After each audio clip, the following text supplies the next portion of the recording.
Hey guys, welcome back to another episode of Local Legends. In this series, we travel all around the world to explore some of the scariest places that are said to be haunted. In today's episode, we head over to my home country of England and one of my favorite cities in the entire world, Liverpool. And here we're going to be talking about the haunted graveyard shortcut. This is a route that many students used to take in order to get from the University of Liverpool to Sefton Park, but it comes with a pretty terrifying warning. If you use this shortcut, you may never come back. So let us jump in the car and drive over to Liverpool, and then walk over to the university and find out where this shortcut is, and if there's any truth behind these stories. So here we are at the University of Liverpool. This is a huge campus with lots of buildings spread out over a massive area. So it's going to take us a little while to try and track down exactly where the entrance to this shortcut is. We have been walking for quite a while now, and I'm starting to think that maybe this shortcut just isn't here. Or perhaps it has been blocked off or something like that because I can't see any evidence of it being here. We walked all the way up to the top of the road here until we reached a set of traffic lights. And just after this set of traffic lights, on the right-hand side, there's a big park, which is called Sefton Park. And this is where the legend says the shortcut goes through the park and avoids a lot of walking. And whilst I was looking at the map, I noticed an old building, which looks like it might have once been a chapel. And this got me thinking that perhaps the shortcut actually leads into this building and then comes out the other side in the park. So we're gonna go and investigate. So we walked down into the park, and we could see that this building really looks like a chapel. There's even a small sign above the door which says chapel. And when we walked inside, we found that there were no doors or anything at the far end. It was completely open. You could just walk straight through it and exit the building. And then we saw that there was a very overgrown path that led away from the building. And this is when we realized that we had probably found the correct location. The thing is though, this chapel was built in 1836 and served the nearby workhouse, which is now long gone. There was never a graveyard here. So either the legend has the wrong location or the graveyard has been lost to time. We did notice a small gap in the wall over here, so we decided to climb over and have a look on the other side. And this is when we found what we were looking for. Here was a small, barely visible path that led down into a small wooded area. At the start of the path, we could see that there was a slab of stone in the ground, and this must have once been a gate. The path itself was very overgrown and difficult to see, but we managed to follow it all the way down. As we got deeper into the woods, we could feel that the atmosphere was starting to change. It felt much colder, and we could sense that we were being watched. As we got further and further into the woods, we began to hear strange noises. Although there were no birds singing or animals making noise, there were distinct footsteps near to us. At first, we put it down to people walking nearby, but we had seen no one for quite a while now, and the footsteps were getting closer.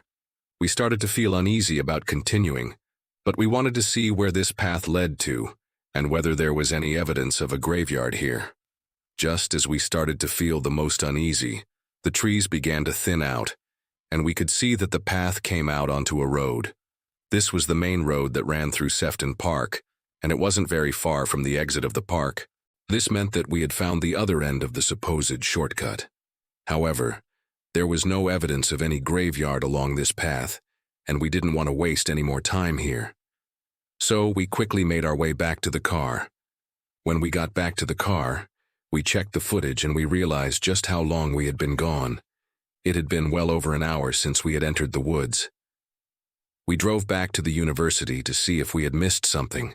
And this is when we realized that the chapel that we had visited was in fact the keeper's house.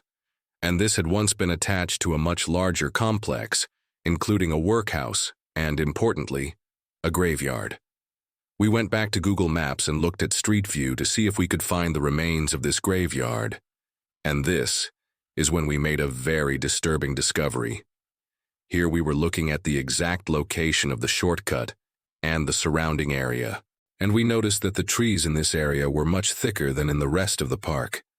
This meant that they had not been planted by the council, but had grown here naturally, meaning that they must have been planted by the original owners of the land.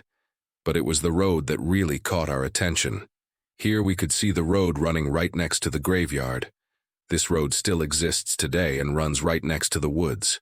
And if you zoom in, you can see that the trees line the road perfectly, meaning that this is exactly where the shortcut would have been located. If the graveyard is still here, it's going to be underneath this road, and that means that it's not safe to dig down and look for it. It's possible that the road itself is sitting on top of the graveyard, meaning that it's not only dangerous, but also illegal to try and dig underneath it.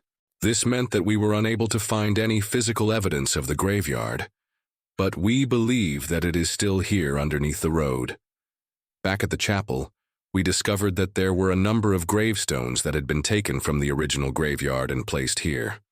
These stones sat in front of the chapel, and each one had a story to tell. Some of the stones were in good condition and some had completely crumbled away. Some of them had names etched into them, but many of them had been worn away beyond recognition. One of the stones that still stood upright was that of a young girl who had died in 1849 at the age of just 12 months. Another grave told the story of two sisters who had died just 3 days apart from each other. One had died in 1868, aged 17, and the other had died in 1871, aged 21. But perhaps the saddest gravestone of all belonged to a man named Thomas Casement. He had died in 1867 at the age of 35. The inscription on his gravestone read, "His mind was affected by severe illness, which he bore with Christian resignation." These gravestones are some of the only remaining physical links between the old graveyard and the modern day. They serve as a reminder of the history of the site and the people who died here. We spent some time reading the inscriptions on the gravestones and reflecting on the lives of those who had died here. It was a very moving experience, and one that I will never forget. We left the chapel and made our way back to the car. As we walked away, we couldn't help but feel that we were being watched, and we could have sworn that we heard whispering coming from the woods. We got in the car and drove away, leaving the park behind us.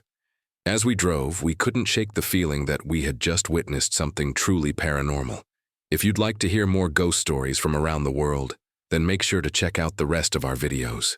And if you haven't already, then make sure to subscribe so you don't miss out on any of our future episodes.